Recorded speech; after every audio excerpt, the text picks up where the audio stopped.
আসসালামু আলাইকুম। চলে আসলাম আরেকটা নতুন ব্লগ নিয়ে। এই ভিডিওটা ছিল গতকাল শুক্রবারের। শুক্রবারটা একটু বেশি স্পেশাল হয়ে থাকে, মনে হয় একটু ভালো কিছু রান্না করি। এই তো এখানে আমি কিছু গরুর কলিজা নিয়ে নিলাম রান্না করার জন্য।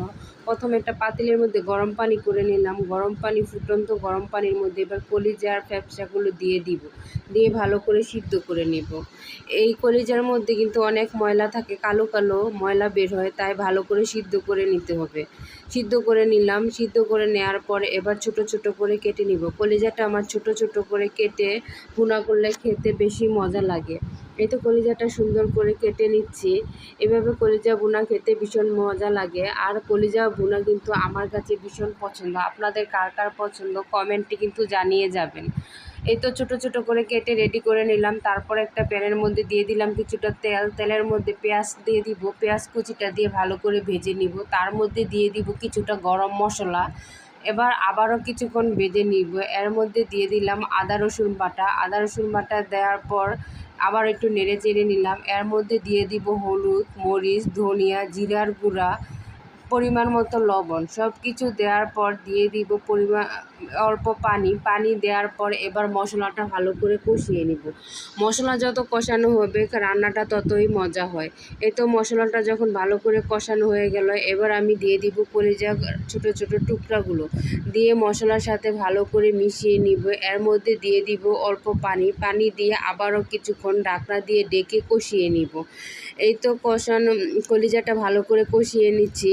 আর অন্যদিকে আমি পোলাও বসিয়ে দিব। আজকে অল্প করে পোলাও রান্না করব। একটা পাতিলের মধ্যে পেঁয়াজ দিয়ে ভালো করে ভেজে নিলাম। তার মধ্যে আদা রসুন বাটা, গরম মশলা দিয়ে ভালো করে নেড়ে চেড়ে কষিয়ে নিব। যখন কষানো হয়ে যাবে তার মধ্যে দিয়ে দিব আমি পরিমাণ মতো লবণ। লবণটা দিয়ে আবারও কিছুক্ষণ নেড়ে চেড়ে নিলাম। এরপর দিয়ে দিব চাল। চালটা আমি আগে থেকেই ধুয়ে রেখেছিলাম। এবার দিয়ে কিছুক্ষণ ভেজে নিব।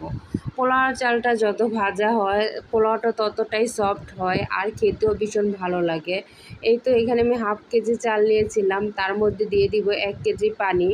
এবার 4-5টা কাঁচামরিচ দিয়ে ঢাকনা দিয়ে ডেকে দিব। এদিকে কিন্তু গরুর কলিজা ভুনাটাও হয়ে গেল। দেখতে দেখেন কতটা সুন্দর হয়েছে, আর খেতে তো ভীষণ মজা হবেই। এই তো কলিজা ভুনাটাও হয়ে গেল, আর পাশের চুলার পোলাওটাও হয়ে গেল। পোলাওটা কিন্তু অনেক ঝরঝরে হয়েছে। আর আমার রান্না করা ছিল আগে থেকেই কিছু গরুর মাংস। গরুর মাংসটা বের করে এবার আমি ভালো করে জাল করে নিব। এই মাংসটা আমার মা রান্না করে দিয়েছিল। মায়ের হাতের রান্না খেতে কিন্তু এমনিতেই অনেক মজা হয়ে থাকে।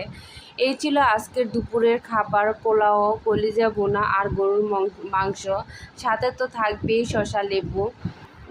এই ছিল আমাদের দুপুরের আজকের খাবার। তা এবার দুপুরের খাবার পালা। তার আগে আপনাদের কাছ থেকে বিদায় নিয়ে নিই। আবারও নেক্সট ভিডিওতে দেখা হবে। সবাই ভালো থাকবেন।